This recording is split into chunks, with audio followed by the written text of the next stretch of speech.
The Benson Murder Case. Author S. Van Dine. Chapter 1. Philo Vance at Home.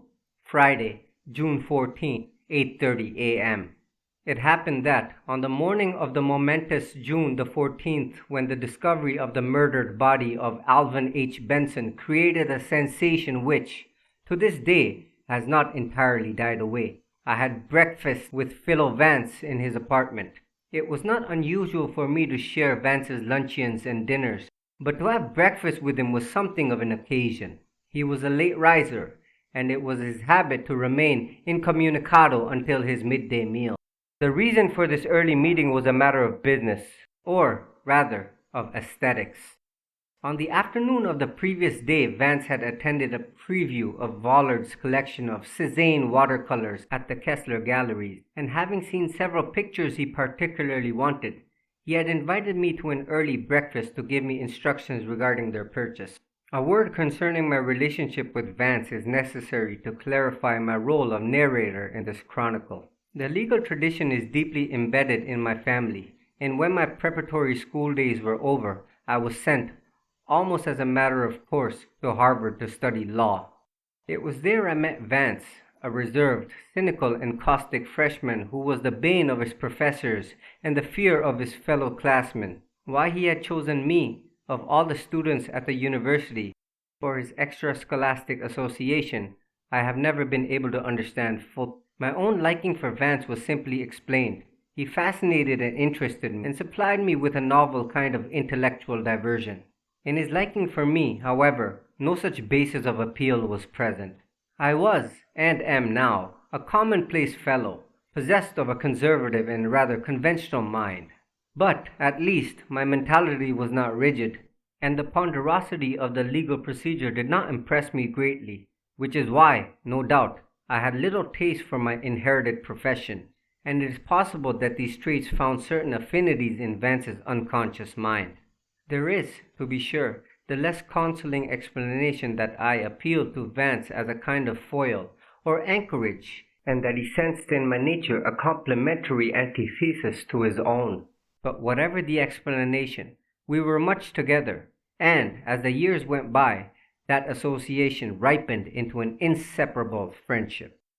Upon graduation, I entered my father's law firm, Van Dine and Davis, and after 5 years of dull apprenticeship, I was taken into the firm as a junior partner. At present, I am the second Van Dine of Van Dine, Davis and Van Dine, with offices at 120 Broadway. At about the time my name first appeared on the letterheads of the firm, Vance returned from Europe, where he had been living during my legal novitiate, and an aunt of his having died and made him her principal beneficiary, I was called upon to discharge the technical obligations involved in putting him in possession of inherited property. This work was the beginning of a new and somewhat unusual relationship between us. Vance had a strong distaste for any kind of business transaction, and in time I became the custodian of all his monetary interests and his agent at large. I found that his affairs were various enough to occupy as much of my time as I cared to give to legal matters. And as Vance was able to indulge the luxury of having a personal legal factotum, so to speak, I permanently closed my desk at the office and devoted myself exclusively to his needs. And if, to the time when Vance summoned me to discuss the purchase of Cézanne's, I had harbored any secret or repressed regrets for having deprived the firm of Van Dine, Davis and Van Dine of my modest legal talents, they were permanently banished on that eventful morning. For, beginning with the notorious Benson murder, and extending over a period of nearly 4 years, it was my privilege to be a spectator of what I believe was the most amazing series of criminal cases that had ever passed before my eyes of a young lawyer. Indeed, the grim dramas I witnessed during that period consist of the most astonishing secret documents in the police history of this country. One of these dramas, Vance was the central character. By an analytical and interpretive process which, as far as I know, has never before been applied to criminal activities, he succeeded in solving many of the important crimes on which both the police and the district attorney's office had hopelessly fallen down. Due to my peculiar relations with Vance, it happened that not only did I participate in all the cases which was connected, but I was also present at most of the informal discussions concerning them which took place between him and the district attorney, and, being of methodical temperament, I kept a fairly complete record of it. In addition, I noted down, as accurately as memory, Vance's unique psychological methods of determining guilt, as he explained them from time to time. It is fortunate that I performed this gratuitous labor of accumulation and transcription, for now that circumstances have unexpectedly rendered possible my making the cases public, I am able to present them in full and with all their various sidelights and succeeding steps, a task that would be impossible were it not for my numerous clippings and adversaria. Fortunately, too, the first case to draw Vance into the ramifications was that of Alvin Benson's murder. Not only did it prove one of the most famous of New York's causes célèbres, but it gave Vance an excellent opportunity of displaying his rare talents of deductive reasoning, and, by its nature and magnitude, aroused his interest in a branch of activity which heretofore had been alien to his temperamental promptings and habitual predilection. The case intruded upon Vance's life suddenly and unexpectedly, although he himself had, by a casual request made to me over a month before, been the involuntary agent of this destruction of his normal routine. The thing burst upon us before we had quite finished our breakfast on that mid-June morning, and put an end temporarily to all business connected with the purchase of a Cézanne painting. When, later in the day, I visited the Kessler galleries, 2 of the watercolors that Vance had particularly desired had been sold, and I am convinced that, despite his success in the unraveling of the Benson murder mystery and his saving of at least one innocent from arrest, has never to this day felt entirely compensated for the loss of the 2 little sketches on which he had set his heart. As I was ushered into the living room that morning by Curie, a rare old English servant who acted as Vance's butler, valet, major domo, and, on occasions, specialty cook, Vance was sitting in a large armchair, attired in a suit of silk dressing gown and a grey suede slippers, with Vollard's book on Cézanne open across his knees. "Forgive my not rising, Van," he greeted me casually. "I have the whole weight of the modern evolution in art resting on my legs. This plebeian early rising fatigues me." He riffled the pages of the volume, pausing here and there at the reproduction. "This chap Vollard," he remarked at length, "has been rather liberal with our art-fearing country. He has sent the rudest collection of his Cézannes here. I viewed them yesterday with the proper reverence and, I might add, unconcern, for Kessler was watching me, and I've marked the ones I want you to buy for me as soon as the gallery opens this morning." He handed me a small catalogue he had been using as a bookmark. "A beastly assignment, I know," he added with an indolence. "These delicate little with all their blank paper will probably be meaningless to your legal mind. They're so unlike a neatly typed brief, don't you know? And you'll no doubt think of some of 'em are hanging upside down. One of 'em is, in fact. And even Kessler doesn't know it. But don't fray, Van, old dear. They're very beautiful and valuable little knickknacks, and rather inexpensive when one considers what they'll be bringing in a few years. Really an excellent investment for some money-loving soul, you know. Infinitely better than that lawyer's equity stock over which you grew so eloquent at the time of my dear Aunt Agatha's death. Vance's one passion, if a purely intellectual enthusiasm may be called a passion, was art. Not art in its narrow, personal aspects, but in its broader, more universal significance. And art was not only his dominating interest, but his chief diversion. He was something of an authority on Japanese and Chinese prints. He knew tapestries and ceramics, and once I heard him give an impromptu causerie to a few guests on Tanagra figurines, which, had it been transcribed, would have made a most delightful and instructive monograph. Vance had sufficient means to indulge his instinct for collecting, and possessed a fine assortment of pictures and objets d'art. His collection was heterogeneous only in its superficial characteristics. Every piece he owned embodied some principle of form or line that related it to all others. One who knew art could feel the unity and consistency in all the items with which he surrounded himself, however widely separated they were in point of time or métier or surface appeal. Vance, I have always felt, was one of those rare human beings a collector with a definite philosophic point of view. His apartment in East 38th Street, actually the two top floors of an old mansion, beautifully remodeled and in part rebuilt to secure spacious rooms and lofty ceilings, was filled, but not crowded, with rare specimens of Oriental, Occidental, ancient, and modern art. His paintings ranged from the Italian primitives to Cézanne and Matisse, and among his collections of original drawings were works as widely separated as those of Michelangelo and Picasso. Vance's Chinese prints constituted of one of the finest private collections in this country. They included beautiful examples of the work of Riryomen, Rianchu, Jinkomen, Kakai, and Mokai. The Chinese, Vance once said to me, are the truly great artists of the East. They were the men whose work expressed most intensively a broad philosophic spirit. By contrast, the Japanese were superficial. It's a long step between the little more than decorative sushi of the hakusai and the profoundly thoughtful and conscious artistry of the riryomen. Even when Chinese art degenerated under the Manchus, we find in it a deep philosophic quality, a spiritual sensibilité, so to speak. And in the modern copies of copies, what is called the Bunjinga style, we still have pictures of profound meaning. Vance's catholicity of taste in art was remarkable. His collection was as varied as that of a museum.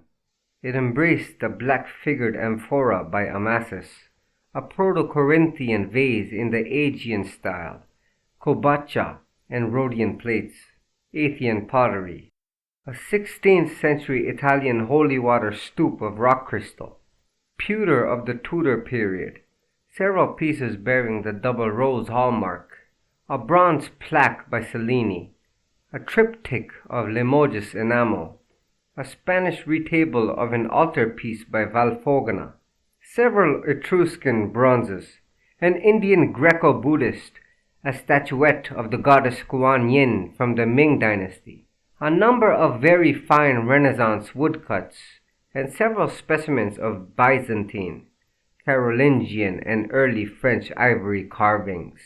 His Egyptian treasures included a gold jug of Zakzik, a statuette of the Lady Nai, as lovely as the one in the Louvre, two beautifully carved stels of the first Theban age, various small sculptures comprising rare representations of Hapi and Amset, and several Arantine bowls carved with Kalathyscos dancers.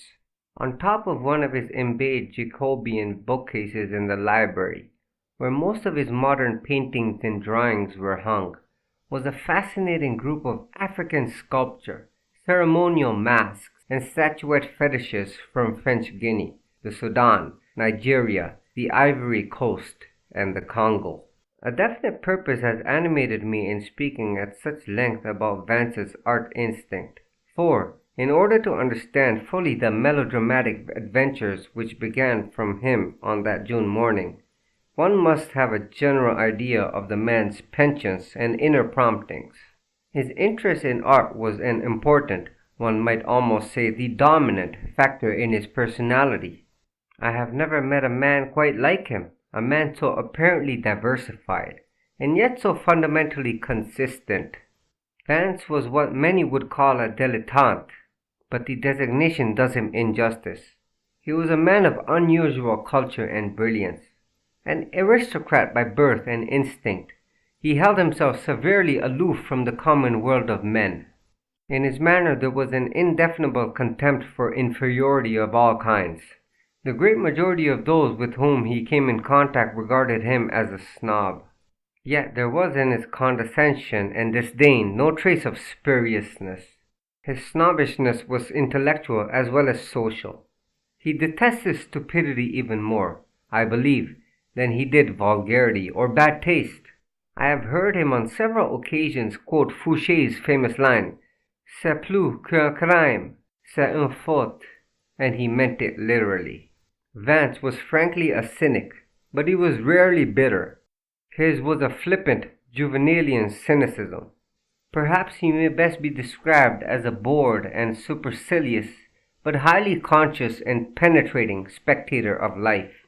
He was keenly interested in all human reactions, But it was the interest of the scientist, not the humanitarian. Withal, he was a man of rare personal charm. Even people who found it difficult to admire him found it equally difficult not to like him.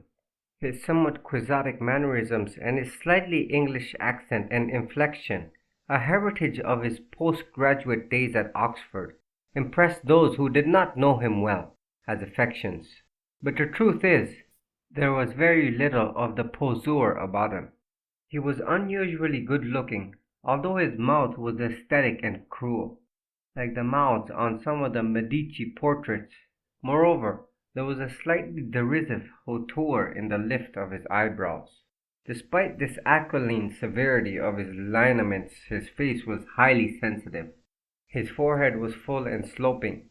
It was the artist's, rather than the scholar's, brow. His cold gray eyes were widely spaced. His nose was straight and slender, and his chin narrow but prominent, with an unusually deep cleft. When I saw John Barrymore recently in Hamlet, I was somehow reminded of Vance, and once before, in a scene of Caesar and Cleopatra played by Forbes Robertson, I received a similar impression. Vance was slightly under 6 feet, graceful, and giving the impression of sinewy strength and nervous endurance. He was an expert fencer, and he had been the captain of the university's fencing team. He was madly fond of outdoor sports, and had a knack of doing things well without extensive practice. His golf handicap was only 3, and one season he had played on our championship polo team against England. Nevertheless, he had a positive antipathy to walking, and would not go 100 yards on foot if there was any possible means of riding. In his dress he was always fashionable, scrupulously correct to the smallest detail, yet unobtrusive. He spent considerable time at his clubs. His favorite was the Stuyvesant, because, as he explained to me, its membership was drawn largely from the political and commercial ranks, and he was never drawn into a discussion which required any mental effort. He went occasionally to the modern operas, and was a regular subscriber to the symphony concerts and chamber music recitals. Incidentally, he was one of the most unerring poker players I had ever seen. I mention this fact not merely because it was unusual and significant that a man of Vance's type should have preferred so democratic a game to bridge or chess, for instance, but because his knowledge of the science of human psychology involved in poker had an intimate bearing on the chronicles I am about to set down. Vance's knowledge of psychology was indeed uncanny. He was gifted with an instinctively accurate judgment of people, and his study and reading had coordinated and rationalized this gift to an amazing extent. He was well grounded in the academic principles of psychology, and all his courses at college had either centered about this subject or been subordinated to it. While I was confining myself to a restricted area of torts and contracts, constitutional and common law, equity, evidence, and pleading, Vance was reconnoitering the whole field of cultural endeavor. He had courses in the history of religions, the Greek classics, biology, civics and political economy, philosophy, anthropology, literature, theoretical and experimental psychology, and ancient and modern languages. But it was, I think, his courses under Munsterberg and William James that interested him the most. Vance's mind was basically philosophical, that is, philosophical in the more general sense. Being singularly free from the conventional sentimentalities and current superstitions, he could look beneath the surface of human acts into actuating impulses and motives. Moreover, he was resolute both in his avoidance of any attitude that savored the credulousness, and in his adherence to cold, logical exactness in his mental processes. "Until we can approach all human problems," he once remarked, "with the clinical aloofness and cynical contempt of a doctor examining a guinea pig strapped to a board, we have little chance of getting at the truth." Vance led an active, but by no means animated, social life, a concession to various family ties, but he was not a social animal.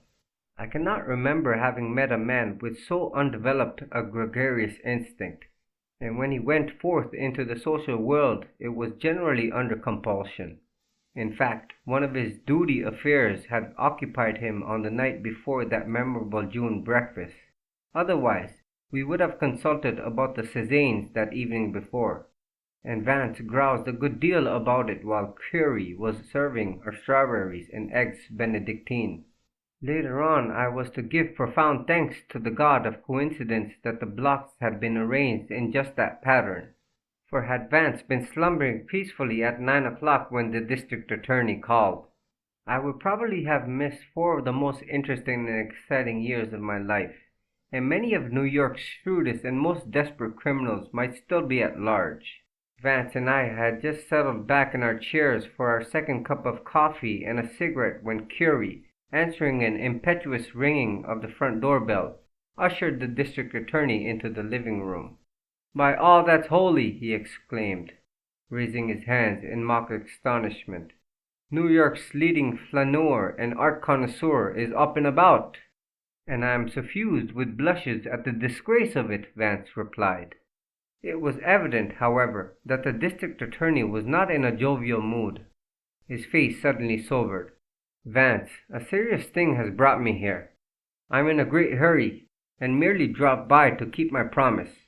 The fact is, Alvin Benson has been murdered." Vance lifted his eyebrows languidly. "Really now," he drawled. "How messy! But he no doubt deserved it. In any event, that's no reason why you should repine.